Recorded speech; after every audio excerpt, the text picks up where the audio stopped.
Puji Tuhan, selamat pagi. Masih lama. Selamat pagi. Haleluya. Puji Tuhan. Puji Tuhan, oleh kemurahan Tuhan, Tuhan masih beri kita sehat, sehingga pagi ini kita dapat melangkah datang dalam rumah Tuhan. Karya salib Yesus telah mengerjakan keselamatan bagi kita, mengerjakan pemulihan, bahkan kesembuhan bagi setiap kita anak-anaknya. Haleluya. Kita akan masuk dalam hadirat Tuhan, menikmati hadiratnya. Kau Tuhan yang selamatkanku, Kau Tuhan yang pulihkanku, Kau Tuhan yang sembuhkanku. Haleluya. Terima kasih Tuhan.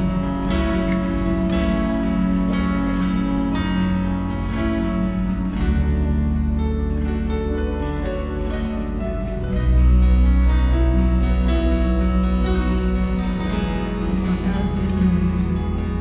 Siapkan hatimu untuk menikmati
naikkan pujian, ucapan syukur, segala pengagungan kami kepada-Mu Tuhan.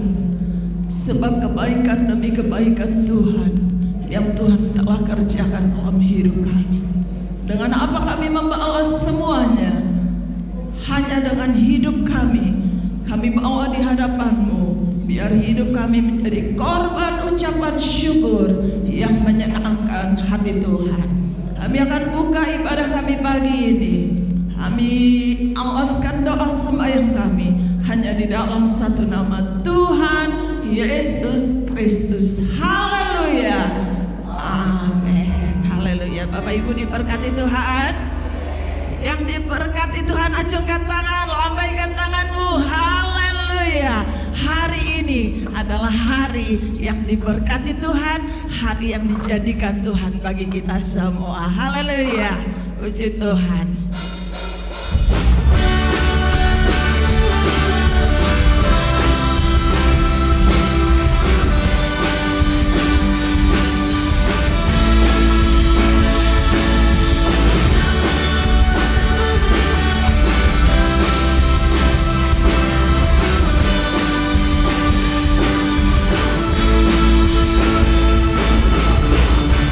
Hari ini hari yang telah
ada sukacita. Yang percaya katakan amin. Sebab Tuhan selalu merancangkan yang terbaik dalam hidup kita. Haleluya. Kita akan belajar satu pujian baru.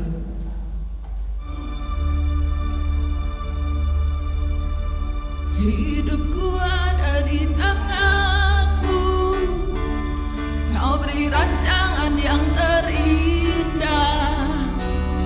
Tak hanya yang baik saja yang ku terima, walau tubuhku dirembukan, walau jiwaku terkoyakkan, pujianku takkan terhentikan. Roh-Mu yang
sekolah minggu untuk didoakan.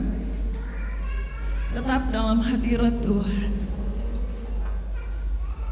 Apapun keadaan kita mau terus bersyukur. Bukan hanya yang baik saja yang Tuhan beri yang membuat kita bersyukur.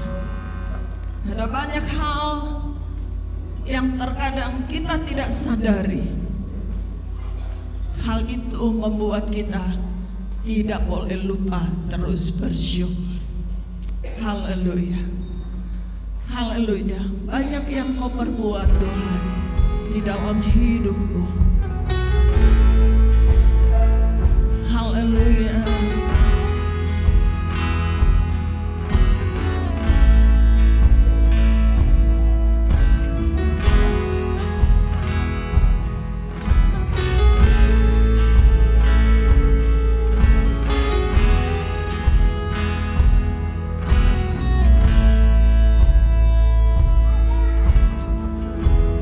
Banyak yang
tiba-tiba kami berada di bulan yang baru Tuhan, di bulan Oktober. Kiranya Engkau menyertai kami selalu Tuhan di bulan yang baru ini, berkat yang baru dan semuanya hikmat yang baru Tuhan.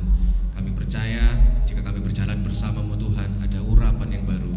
Kami akan bisa melewati ini semua, kami akan bisa menjadi seorang lebih dari pemenang Tuhan Yesus. Terima kasih Tuhan, Kau mendengar seruan doa kami Tuhan. Ini tiba saatnya kami akan mendengarkan firman-Mu Tuhan. Kiranya Engkau pakai mulut hamba-Mu, bibir hamba-Mu Tuhan, supaya bisa menguatkan kami, bisa menyegarkan hati kami. Terima kasih Tuhan, kami siap mendengarkan firman-Mu di dalam nama Tuhan Yesus. Haleluya, amin.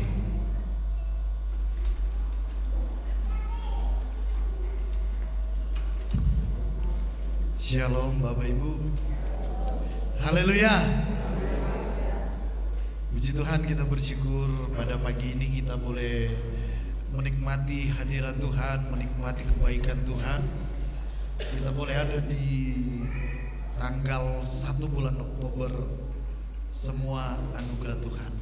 Rasanya kok cepat banget ya, belum lama kita merayakan Natal, bentar lagi udah siap-siap untuk Natal. Puji Tuhan. Bapak Ibu, saya akan menyampaikan firman Tuhan pagi ini, berbicara tentang perumpamaan tentang anak yang hilang. Perumpamaan tentang anak yang hilang. Kita buka dalam Lukas pasal 15 ayat 11 sampai ayat yang ke-32. Saya ingin kita membaca satu judul ini tentang anak yang hilang. Sekali-sekali kita membaca yang agak panjang ya, jadi kita lebih mengerti secara kontekstualnya. Perumpamaan tentang anak yang hilang. Bapak Ibu bisa mengikuti di Alkitab masing-masing atau di layar di depan. Kita mulai dari ayat yang ke-11, Lukas 15 ayat yang ke-11. Yesus berkata lagi, ada seorang mempunyai 2 anak laki-laki. Kata yang bungsu kepada ayahnya, "Bapa, berikanlah kepadaku bagian harta milik kita yang menjadi hakku." Lalu ayahnya bagikan harta kekayaan itu di antara mereka. Beberapa hari kemudian anak bungsu itu menjual seluruh bagian itu, lalu pergi ke negeri yang jauh. Di sana ia memboroskan harta miliknya itu dengan hidup berfoya-foya. Setelah dihabiskannya semuanya, timbullah bencana kelaparan di dalam negeri itu. Lalu ia pun mulai melarat. Lalu ia pergi dan bekerja pada seorang majikan di negeri itu. Orang itu menyuruhnya ke ladang untuk menjaga babinya. Lalu ia ingin mengisi perutnya dengan ampas yang menjadi makanan babi itu, tetapi tidak seorang pun yang memberikannya kepadanya. Lalu ia menyadari keadaannya. Katanya, "Betapa banyaknya orang upahan Bapakku yang berlimpah-limpah makanannya, tetapi aku ini mati kelaparan. Aku akan bangkit dan pergi kepada Bapakku dan berkata kepadanya, Bapa, aku telah berdosa terhadap sorga dan terhadap Bapa. Aku tidak layak lagi disebutkan anak Bapa. Jadikanlah aku sebagai salah seorang upahan Bapa." Maka bangkitlah ia dan pergi kepada bapaknya ketika ia masih jauh.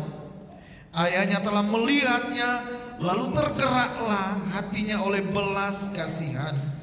Ayahnya itu berlari mendapatkan dia, lalu merangkul dan mencium dia.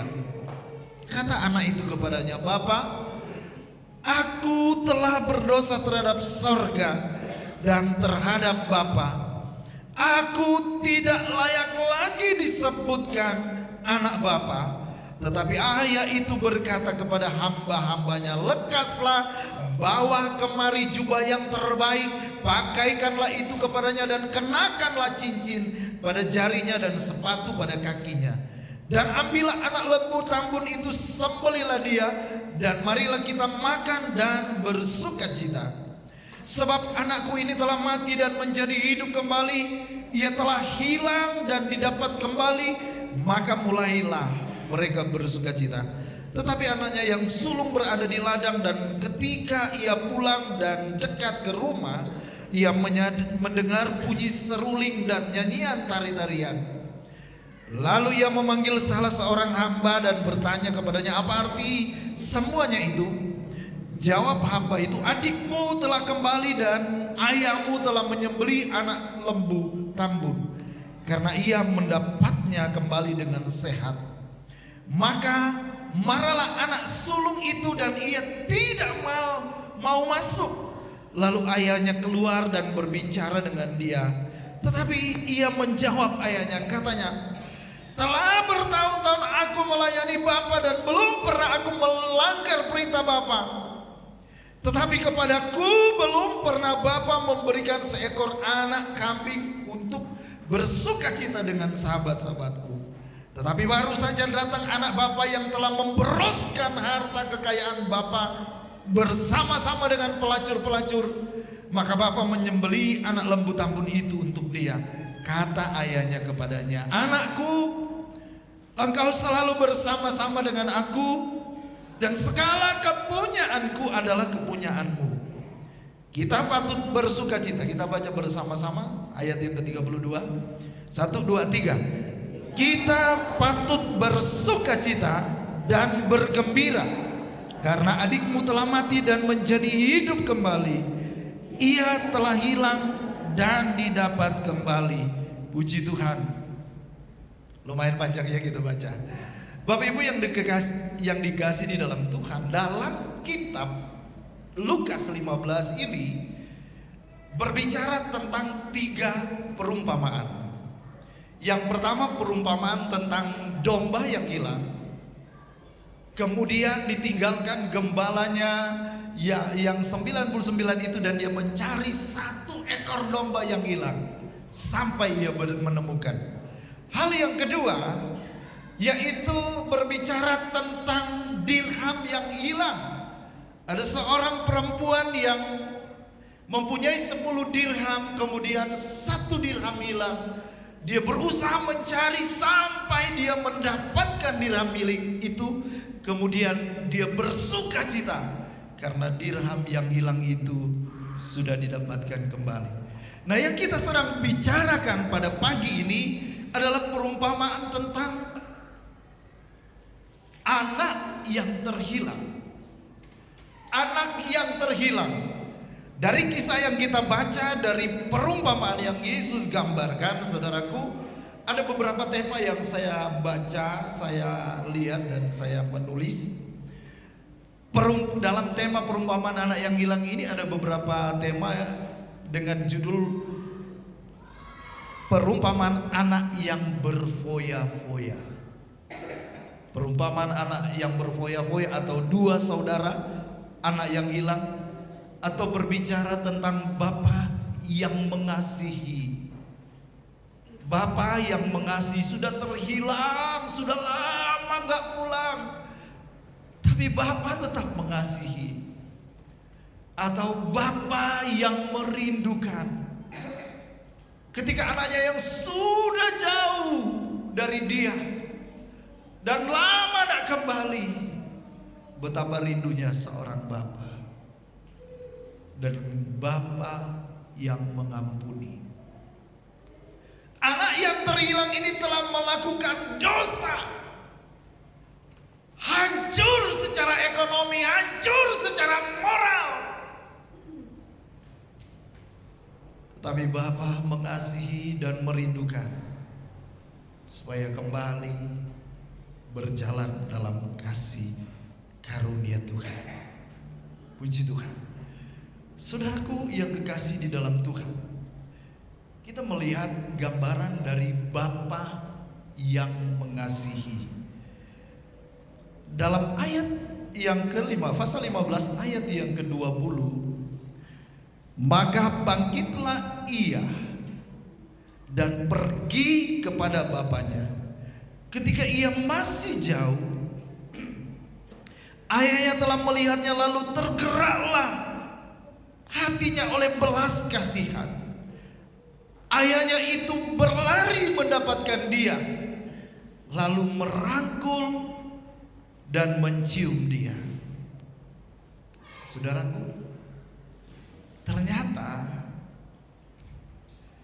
dari 3 gambaran yang kita baca dalam pasal 15 ini, mulai dari domba yang terhilang, dirham yang terhilang, sampai anak yang terhilang, ini menggambarkan sesuatu pribadi. Kalau kita telah menjadi anak Bapa, kalau kita telah menjadi anak Tuhan, betapa Bapa sangat mengasihi kita. Jangan sampai kita terhilang dari kasih karunia-Nya. Jangan sampai kita terputus dari anugerah Tuhan yang Dia sudah beri bagi kita. Itu sebabnya seberapa dalamnya mungkin kita pernah terperosok, seberapa jauh mungkin kita pernah lari dari hadirat Tuhan, dari kasih Tuhan. Ingat, Bapa kita mengasihi kita. Bapa selalu merindukan untuk kita pulang kembali dalam sukacita Tuhan. Puji Tuhan.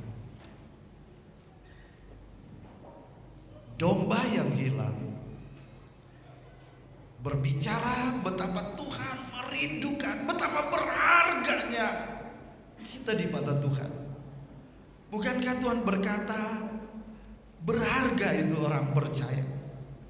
Engkau seperti biji mata, lukisan itu bagi setiap orang yang percaya. Dirham yang hilang ini, saudara, di Timur Tengah, kalau kita berpikir dari 10 dirham, 1 hilang itu kok sampai bersuka cita buat pesta ya. Seorang perempuan, ini dari sisi sejarah ya, terkadang ada tunangannya lelaki melamar dan dia memberikan kerudung, dan di kerudung itu dikelilingi oleh uang dirham. Jadi ditempelin, mengelilingi. Jadi kalau yang memberi itu memang orang kaya, dirham itu bisa 50 atau bisa 100. Nah, perempuan ini dia merasa dia cuma 10. Ini pemahaman dari sisi lain ya. 10 aja sudah berkurang ke 1. Kalau dia memakai itu gak lengkap. Betapa berharganya 1 dirham itu. Dan dia juga akan selalu mempertanggungjawabkan pada tunangannya. Itu sebabnya dia berusaha cari sampai nemu dan akhirnya dapat. Bersuka cita. Saudaraku, gambaran dari kita orang percaya betapa Bapa mengasihi saudara dan saya. Mazmur 103 ayat 8 sampai 13. Mari kita baca bersama. 1, 2, 3. Tuhan adalah penyayang dan pengasih, panjang sabar dan berlimpah kasih setia. Tidak selalu Ia menuntut dan tidak untuk selama-lamanya Ia mendendam. Tidak dilakukannya kepada kita setimpal dengan dosa kita, dan tidak dibalasnya kepada kita setimpal dengan kesalahan kita. Lebih keras lagi, tetapi setinggi langit dari di atas bumi, demikian besarnya kasih setianya atas orang-orang yang takut akan Dia. Sejauh timur dari barat, demikian dijauhkannya daripada kita pelanggaran kita. Seperti Bapa sayang kepada anak-anaknya, demikian Tuhan sayang kepada orang-orang yang takut akan Dia. Amin. Bapa kita mengasihi, Bapa kita merindukan, Bapa kita mengampuni kita. Selama kita masih bernafas, itu adalah kesempatan. Selama kita masih hidup, itu adalah kesempatan. Ketika mungkin kita pernah jauh atau pernah jatuh, atau pernah tersandung. Tuhan mau kita bangkit dan kembali. Puji Tuhan. Ada 3 tokoh utama yang ditulis dalam pasal 15 ayat 11 sampai ayat yang ke-32 ini yang kita sudah bahas. Berbicara tentang Tuhan kita, berbicara tentang Bapa kita. Bapa Tuhan kita di dalam kekristenan, dia datang dengan pribadi seperti seorang Bapa yang mengasihi. Di sisi lain dia berkata seorang sahabat. Dia menjadikan kita adalah sahabat. Luar biasa saudaraku. Nah, ada anak sulung. Anak sulung ini terkadang berbicara orang yang sok rohani atau orang Farisi atau orang Saduki. Merasa lebih benar, merasa lebih baik, merasa lebih suci. Sehingga ada kesombongan rohani. Hati-hati. Terkadang ada seseorang berbicara kelihatan rendah hati, tapi sebenarnya orang itu meskipun tiarap, tapi kalau di atas gunung masih tetap tinggi.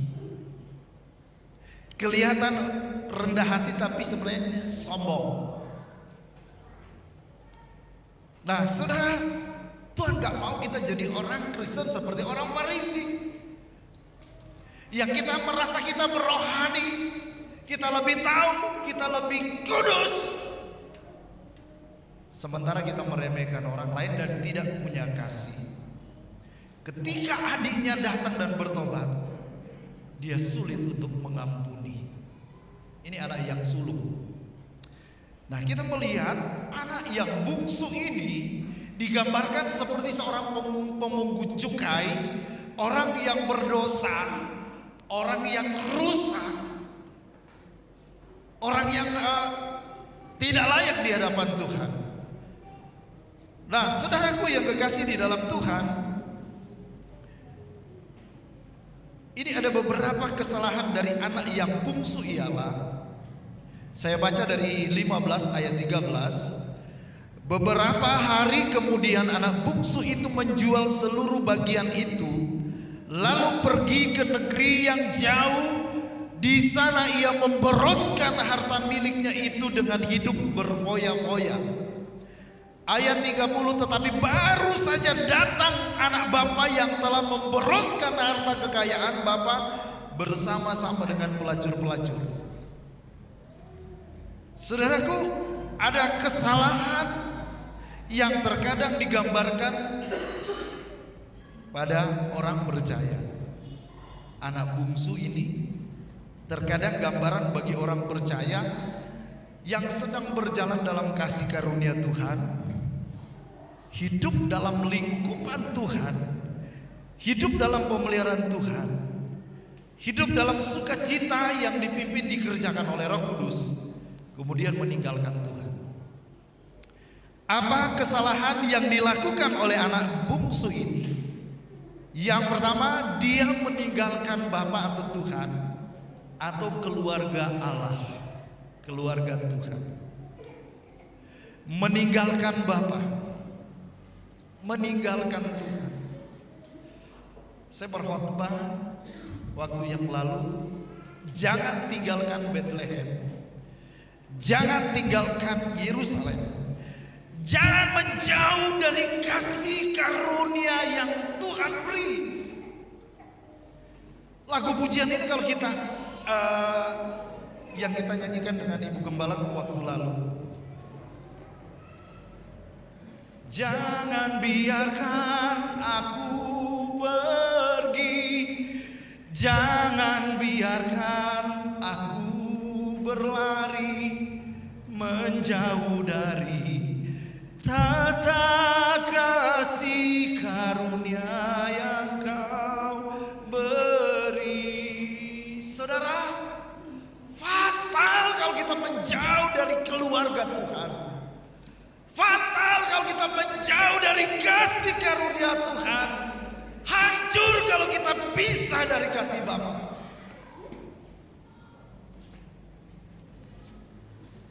Kesalahan dari anak yang bungsu ini, dia meninggalkan Tuhan dan keluarga. Dia pergi memboroskan dan berfoya-foya. Akhirnya hancur, bangkrut, kelaparan, melarat, dan tidak punya apa-apa. Jemaat yang dikasih di dalam Tuhan, ini hal yang luar biasa. Ini hal yang ngeri. Biarlah sekali kita di dalam Yesus, tetap di dalam Yesus. Amin. Jangan tinggalkan kasih Bapa. Jangan tinggalkan Tuhan. Tuhan mengajarkan, apa artinya engkau memperoleh seisi dunia ini kalau jiwamu binasa. Kita tinggalkan Tuhan berarti kita menjauh dari sumber air hidup. Kita tinggalkan Tuhan berarti kita menyimpang dari kebenaran Tuhan. Saudara, kesalahan berikutnya menjual harta, memboroskan dan berfoya-foya. Dalam tradisi orang Yahudi, bapaknya punya harta dan itu dia bisa bagi-bagi ke anak-anaknya selama dia masih hidup. Dan anak yang sulung memang mendapat lebih dari yang lain. Itu sebabnya Esau pernah menjual hak kesulungannya. Dia berpikir itu remeh. Nah, anak yang sulung dia mendapatkan 3/4 dari harta papanya. Kemudian anak-anak yang lain juga dibagi. Nah, tradisi orang Yahudi, walaupun harta itu sudah dibagi kepada anak-anaknya, tapi selama ia masih hidup, itu masih dalam haknya dari papanya. Jadi bisa dikasih si A, si B, si C, si D. Ini buat kalian ya warisan. Tapi selama papa masih hidup, itu masih hak papa juga. Saudaraku, tetapi kesalahan yang dilakukan oleh anak yang bungsu ini, tapi Bapak kita, Tuhan kita itu tidak ada pemaksaan. Di dalam kasihnya itu dia memberikan kehendak bebas. Itu sebabnya barang siapa percaya tidak binasa, melainkan beroleh hidup yang kekal. Tuhan gak pernah paksa. Saya mau berkata bahwa di sorga itu tanpa kita pun sorga gak akan sepi. Ingat baik-baik, kita memang berharga, tapi Tuhan tidak akan pernah memaksa kita. Dia begitu mengasihi, dia suruh pilih. Kenapa domba yang hilang Tuhan cari? Ini gambaran domba ya. Kenapa dirham yang hilang? Digambarkan ibu perempuan ini cari, berusaha. Tetapi anak yang hilang gak dicari, dia cuma tunggu. Tuhan memberikan kesempatan biar ada kesadaran, saya mau kembali Tuhan, saya mau tobat Tuhan. Ini kesalahan yang dilakukan oleh anak yang bungsu ini. Dia menjual harta, memboroskan hidup dan berfoya-foya. Saya bukan pelamar yang nasib itu. Yang meramal,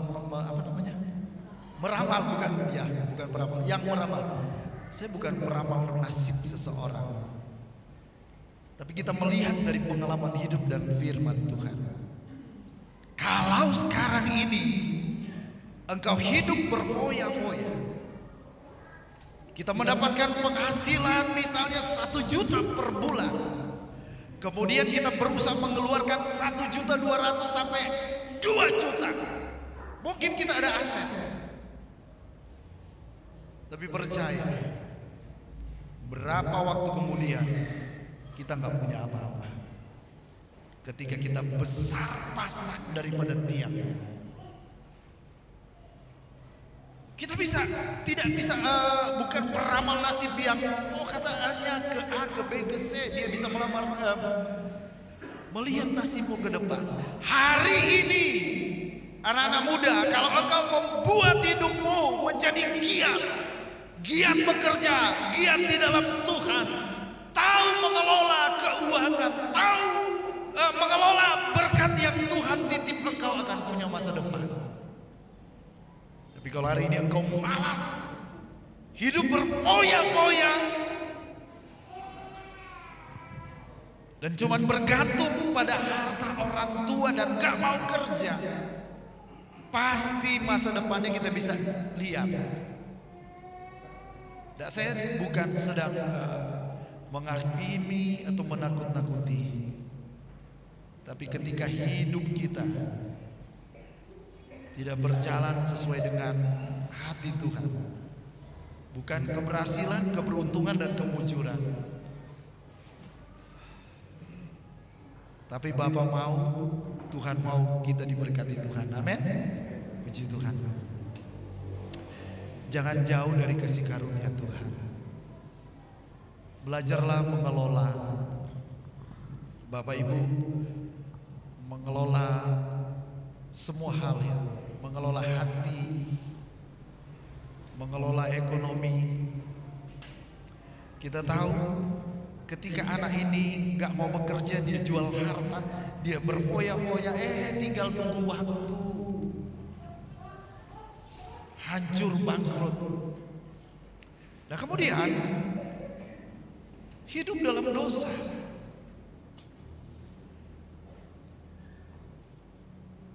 Ketika Tuhan memberkati, ada orang ketika dia hidup takut akan Tuhan, Tuhan bukakan pintu-pintu berkat, Tuhan bukakan jalan.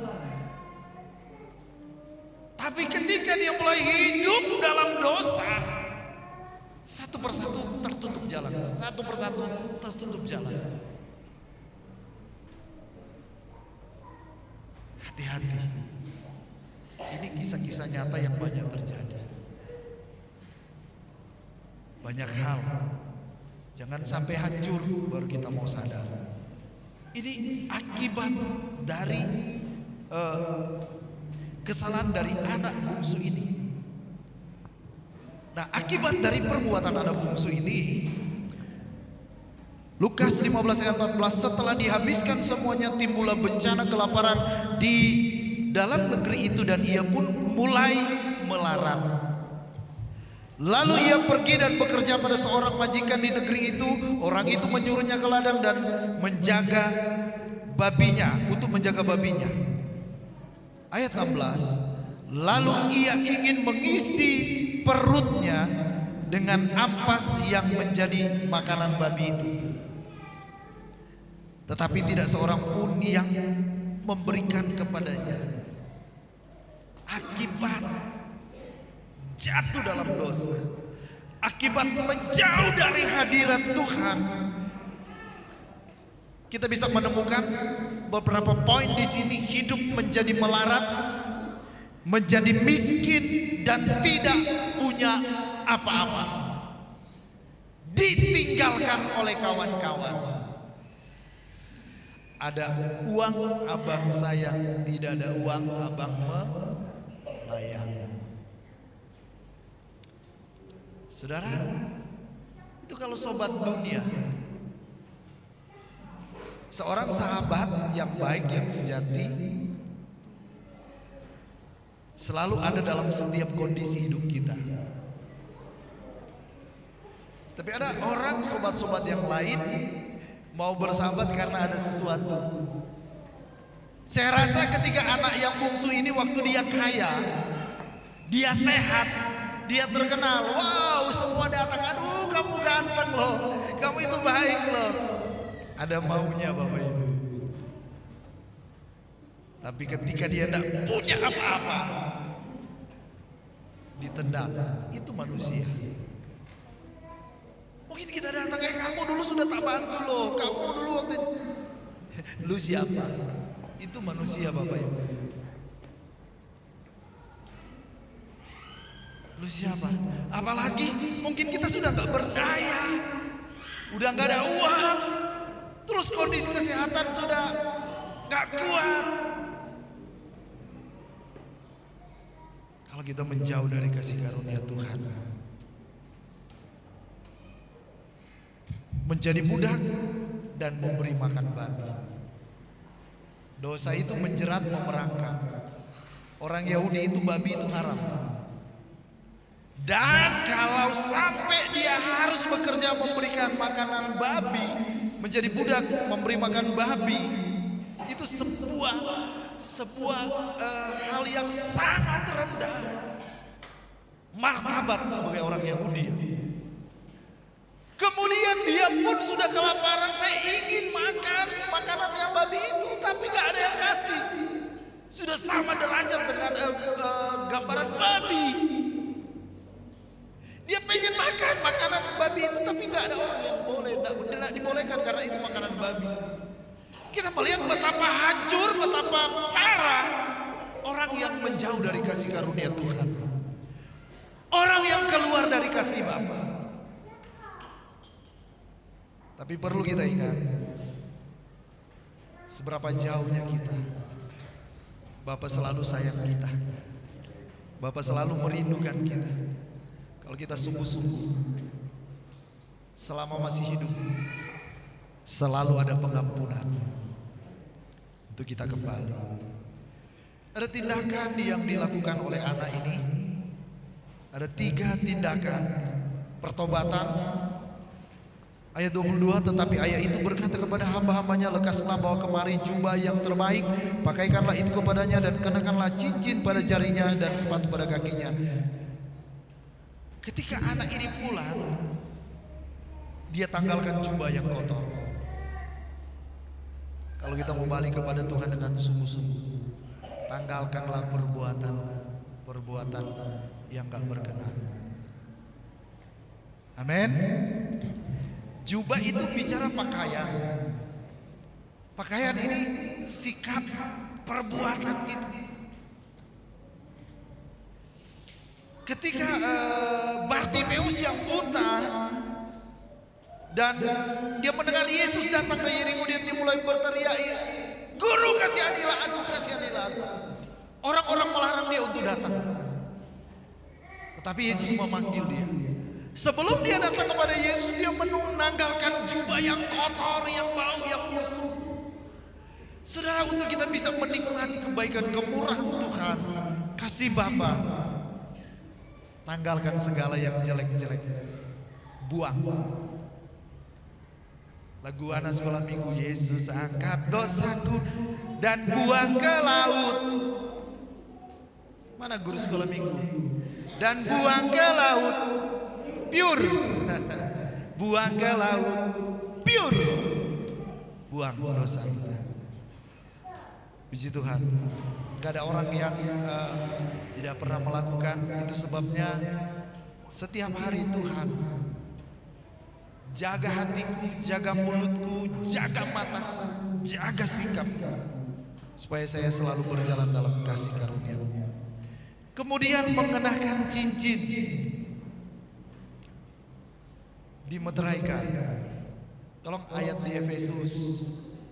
Nah, dalam dia kamu juga, karena kamu telah mendengar firman kebenaran, yaitu Injil keselamatanmu. Di dalam dia kamu juga, ketika kamu percaya, dimeteraikan dengan Roh Kudus yang dijanjikan itu.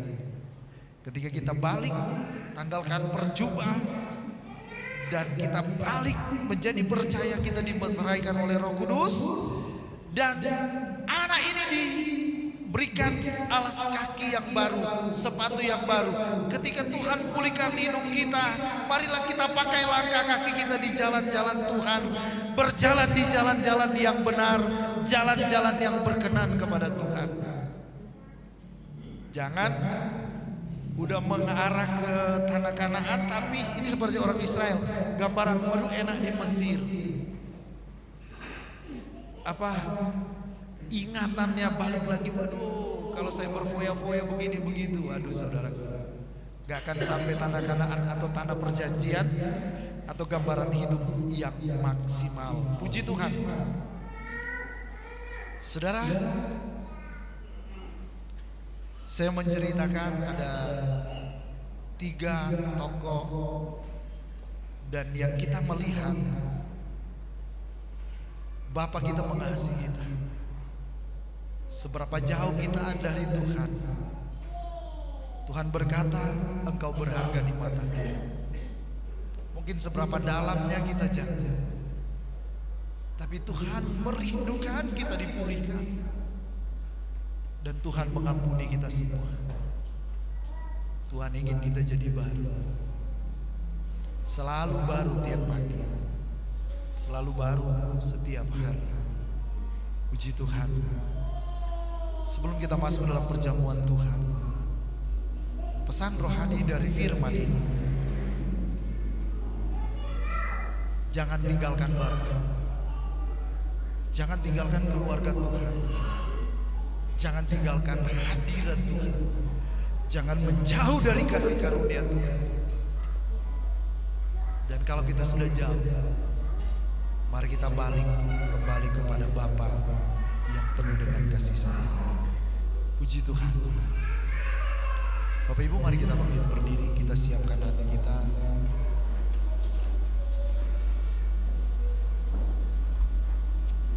Ada sebuah pujian yang lama.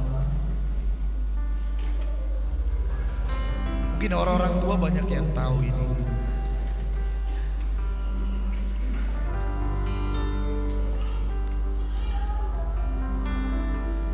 Puji Tuhan.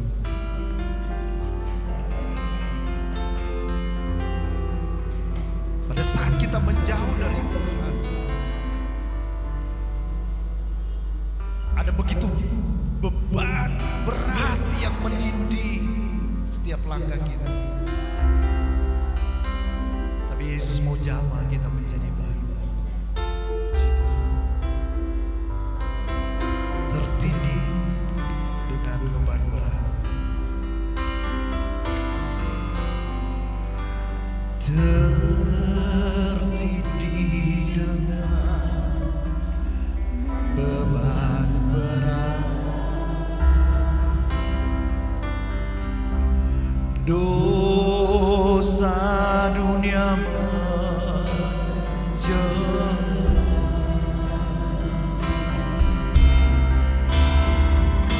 Siapa mau tolong waktu susah, dan angkat dari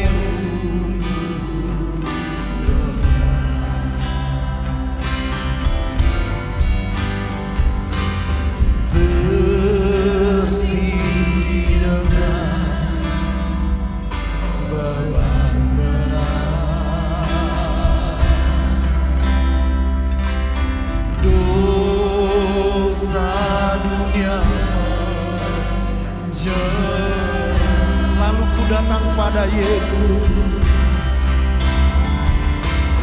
lalu ku datang pada Yesus.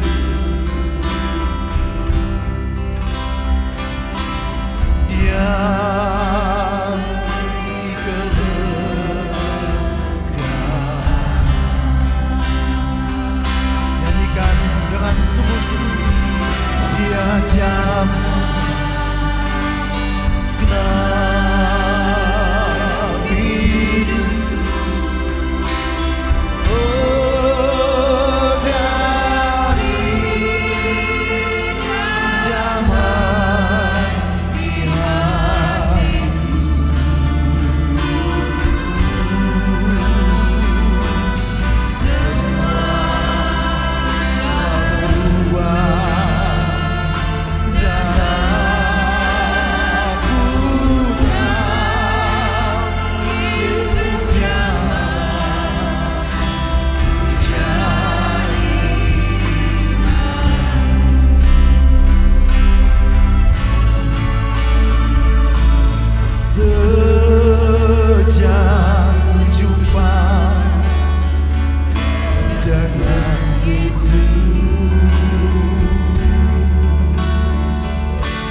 Tuhan buat hidup kami pribadi kami.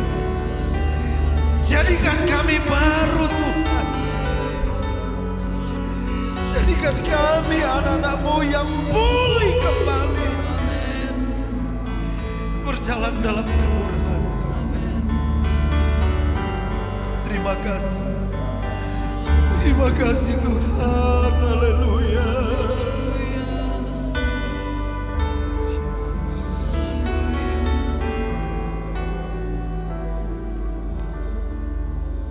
Dia jawab. Dia jawab. Segenap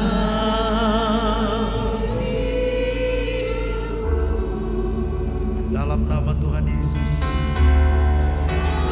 Roh Kudus jamah dalam nama Yesus. Tuhan yang sanggup pulihkan, Tuhan yang sanggup ampuni, Tuhan yang sanggup membaharui kami. Dan aku tahu Yesus yang ku jadi. Saya percaya roh Tuhan ada di sini. Izinkan Dia bekerja. Buka hatimu. Izinkan Dia jamah. Jamah kami Tuhan.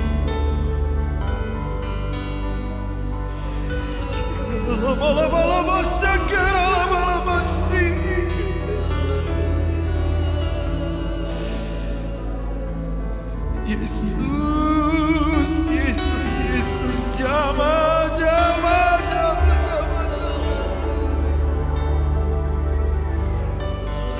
Hamba tidak tahu beban berat atau pergumulan umat-umat-Mu hari-hari ini.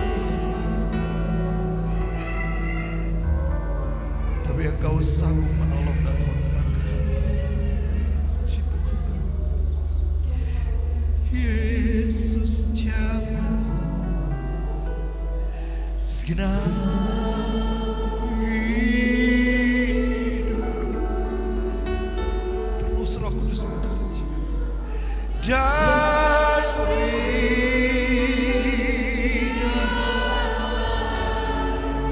di hati. Saya mengundang para pelayan-pelayan Tuhan perjamuan kudus. Silakan maju ke depan.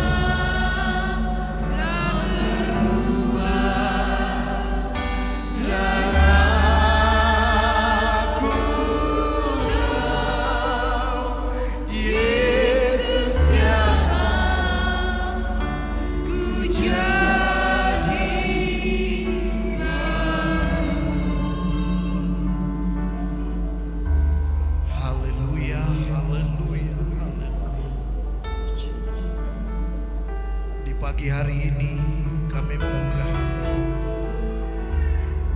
untuk Engkau jamah kami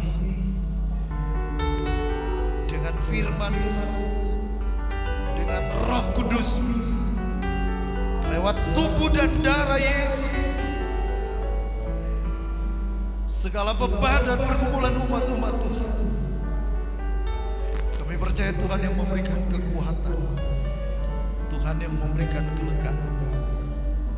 Engkau yang mengampuni kami, menjadikan baru, untuk kami terus berjalan dalam anugerah dan kasih setia Tuhan. Terima kasih Bapa, dikuduskan kami semua pelayan-pelayan Tuhan. Dikuduskan seluruh umat Tuhan yang akan mengikuti perjamuan Tuhan ini. Sehingga perjamuan kudus ini kami menikmati Tuhan. Kami menikmati mujizat bahwa darah Yesus telah menyucikan kami, bahwa tubuh Yesus yang terpecah-pecah itu sanggup menyembuhkan dan memulihkan. Kami siap menerima perjamuan kudus, perjamuan Tuhan yang suci di dalam nama Bapa, Putra dan Roh Kudus. dalam nama Tuhan Yesus Kristus. Haleluya. Amin. Yesus, Kau telah mati bagiku, hapus dosaku. Yesus, Kau telah bangkit dari maut, beri kemenangan.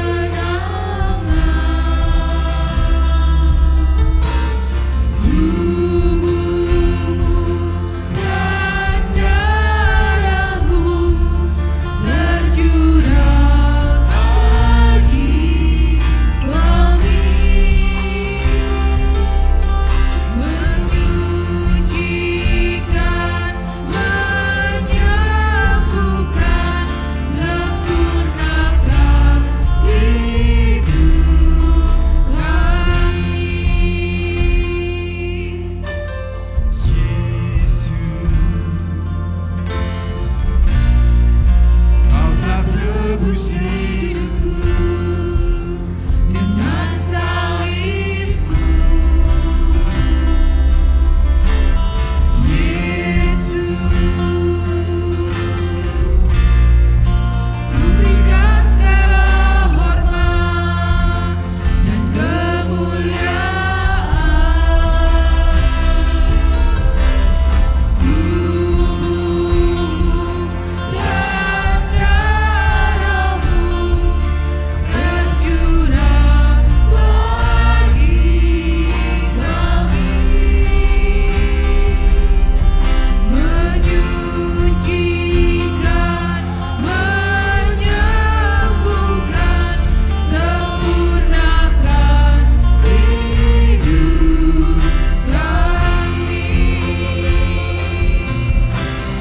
Tubuhmu dan darahmu yang sudah menerima roti dan anggur, silakan berdiri bersama-sama. Menyucikan, menyembuhkan, sempurnakan hidup kami. Tubuhmu dan darahmu tercurah bagi kami, menyucikan, menyembuhkan, sempurnakan hidup kami. Tubuhmu dan darahmu tercurah bagi kami,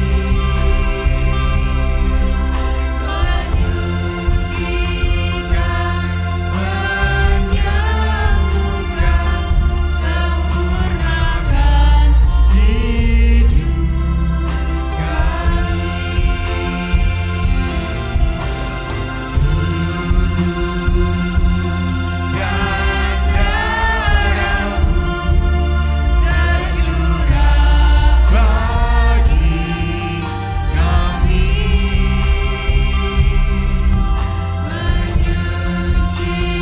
menyucikan, menyembuhkan, sempurnakan hidup kami. Mari kita mengangkat roti dengan tangan kanan kita.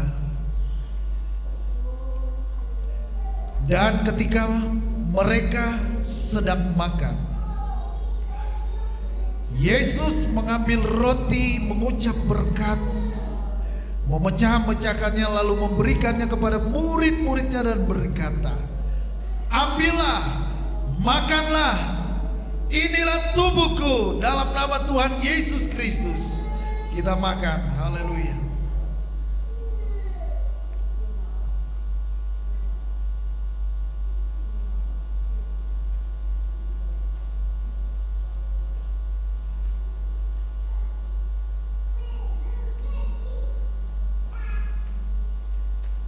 Mari kita angkat cawan dengan tangan kanan kita. Sesudah itu Yesus mengambil cawan, mengucap syukur, lalu memberikannya kepada mereka dan berkata, "Minumlah kamu semua dari cawan ini, sebab inilah darahku, darah perjanjian yang ditumpahkan bagi banyak orang untuk pengampunan dosa." Dalam nama Tuhan Yesus Kristus kita minum.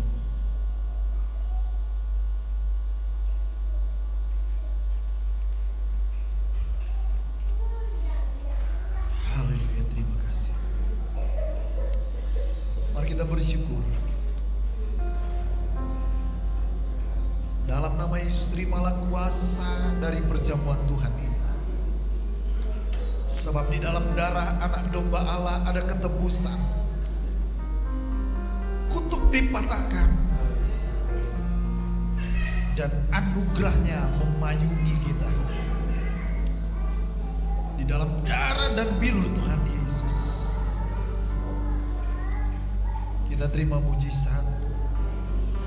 Dalam nama Yesus, pemeliharaan Tuhan sepanjang bulan Oktober ini. Ketika kami berada di rumah, di luar rumah, dalam kota, di luar kota, kasih karunia Tuhan menyertai dan menopang kami. Terima kasih Tuhan. Terima kasih.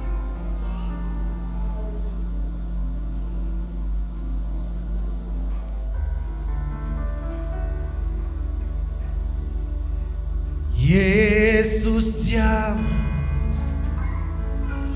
segenap hidupku dan beri damai di hatiku.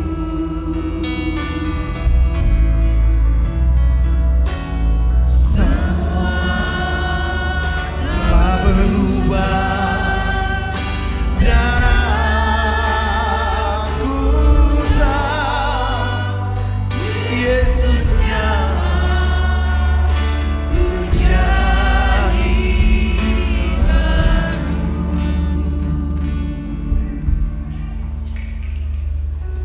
Semua telah berubah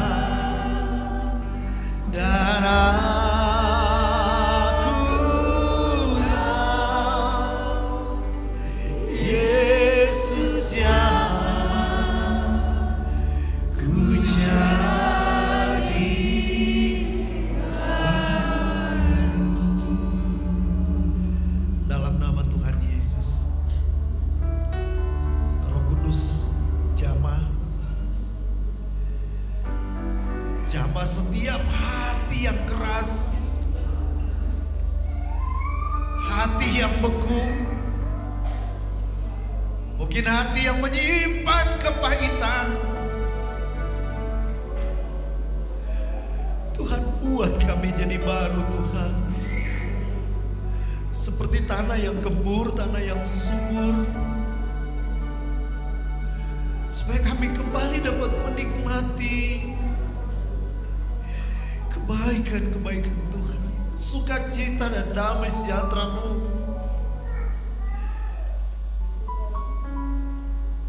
Ada di tengah-tengah kami Tuhan. Kami tahu seseorang terbatas untuk mengubahkan keluarga, teman atau sahabat. Tapi kalau Tuhan yang mengubahkan yang rusak, yang gak berharga, menjadi indah, mulia, dan berharga, yang tidak dipandang orang. Tapi Tuhan berkata, ketika engkau diubahkan menjadi baru, kita adalah ciptaan baru, yang lama sudah berlalu, yang baru sudah datang. Tolong kami Tuhan, mampukan kami, kuatkan kami. Kami terima berkat perjamuan Tuhan. Sebentar umat Tuhan akan membawa korban. Mereka tahu bahwa hidup ini berkat itu datangnya dari Tuhan, titipan Tuhan. Belajar mengelola apa yang Tuhan beri dengan penuh syukur dan kasih. Sebab kami percaya dalam Tuhan jerih lelah kami tidak ada yang sia-sia. Dikuduskan setiap korban persembahan ini, Tuhan yang balas dengan berlipat-lipat kali ganda. Baik korban persepuluhan, korban tatangan, Tuhan yang balas dengan berkat. Dalam nama Tuhan Yesus. Haleluya. Semua yang percaya katakan amin.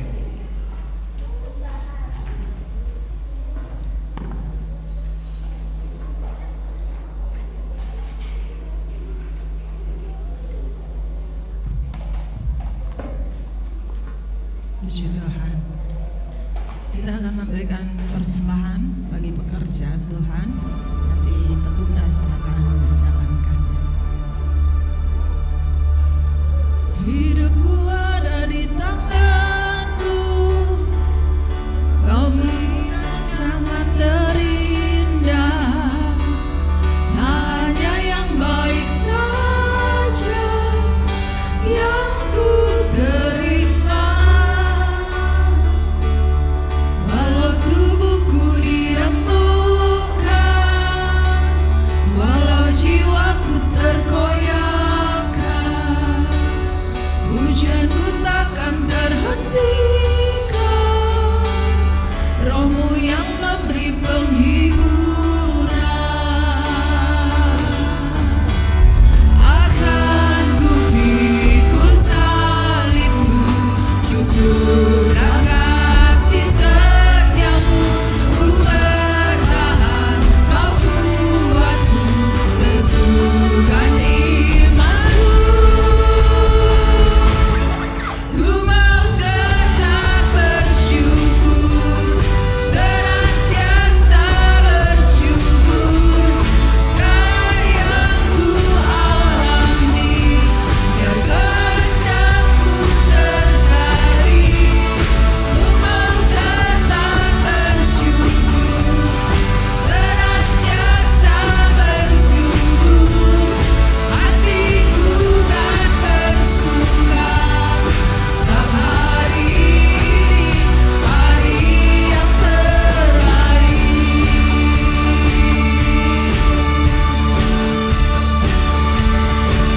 Hidupku ada di tangan-Mu, Kau beri rancangan yang terindah. Tak hanya yang baik saja yang ku terima. Walau tubuhku diremukkan, walau jiwaku terkoyakkan, pujianku takkan terhentikan. Roh-Mu yang memberi penghiburan. Akan ku pikul salib-Mu, syukur dan kasih setia-Mu. Ku bertahan, Kau kuatku, teguhkan imanku. Ku mau tetap bersyukur, senantiasa bersyukur. Sekarang yang ku alami, biar kehendakmu tersari. Ku mau tetap bersyukur, senantiasa bersyukur. Hatiku kan bersuka setiap hari yang terbaik. Setiap hari yang terbaik. Setiap hari yang terbaik.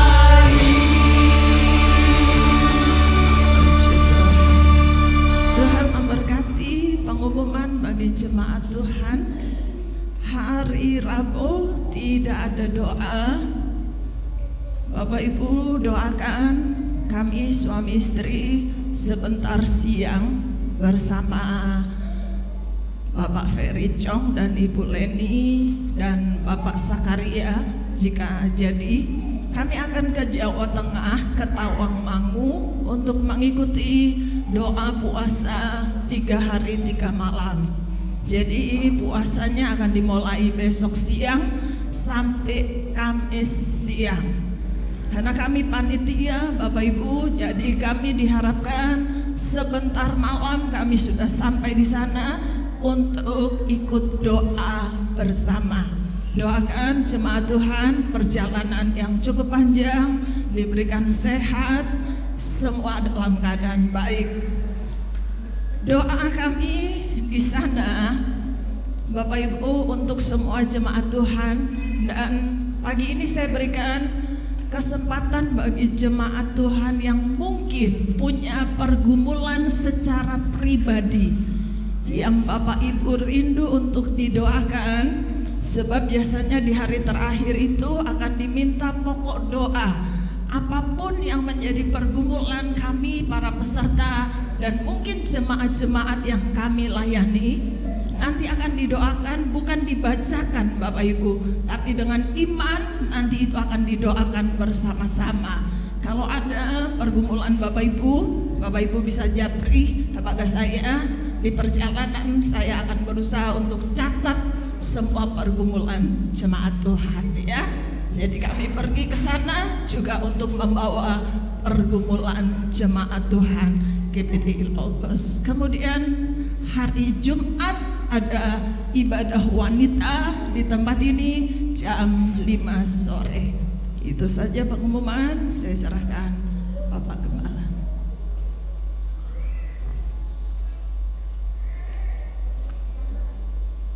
Mari kita semua berdiri, kita akan akhiri dalam doa. Sampai akhir ku menutup mata, ku tetap setia menanti janji-Mu, sampai ku dapatkan mahkota kehidupanku. Ku tetap setia melayani-Mu, ku tetap setia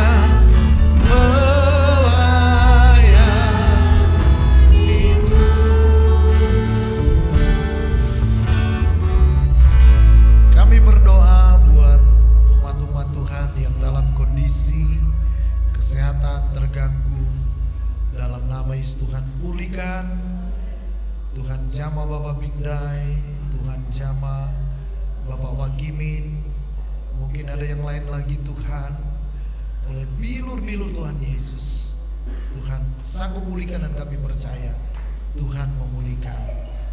Rencana perjalanan kami hamba-Mu ke Tawangmangu Solo siang ini Tuhan beserta tiba dengan selamat, sehat, kuat, dapat mengikuti kegiatan doa selama 3 hari 3 malam ini di sana, kembali dengan sehat kuat dalam naungan Tuhan. Tuhan bersama dengan seluruh jemaat GPD Logos ketika mereka memulai aktivitas sepanjang minggu ini, sepanjang bulan yang baru ini, di rumah, di luar rumah, dalam kota, di luar kota, berjalan kaki atau berkendaraan. Dalam nama Yesus Tuhan menaungi, menjaga, melindungi. Kami berdoa usaha kerja mereka Tuhan berikan rezeki sehingga mereka boleh menikmati pemeliharaan Tuhan. Yang heran itu kalau bangsa Israel ada di padang gurun selama 40 tahun, mereka tidak menanam, mereka tidak menabur di tengah kondisi yang gersang, karena mereka percaya ada mana sorgawi, ada pemeliharaan Tuhan bagi orang percaya. Kami percaya jemaat GPD Logos, Tuhan menopang hidup kami, jasmani dan rohani, Tuhan pelihara. Pakai terus pelayan-pelayan-Mu yang sudah melayani Tuhan, pikiran, tenaga, keuangan, waktu, Tuhan yang balas dengan berkat yang melimpah. Jemaat yang dikasih dalam Tuhan, marilah kita pulang Bawalah berkat serta rahmat dari Allah Bapa kita di surga, kasih dan sayang dari Yesus Tuhan, dan persekutuan dalam pimpinan Allah Roh Kudus menyertai kita, di mana Tuhan memberkati dan melindungimu. Tuhan menyinari engkau dengan wajahnya dan memberikan kasih karunia. Tuhan menghadapkan wajahnya kepadamu dan memberikan damai sejahtera. Kami terima berkat Tuhan dari rumah Tuhan ini, dalam nama Tuhan Yesus Kristus. Haleluya. Amin.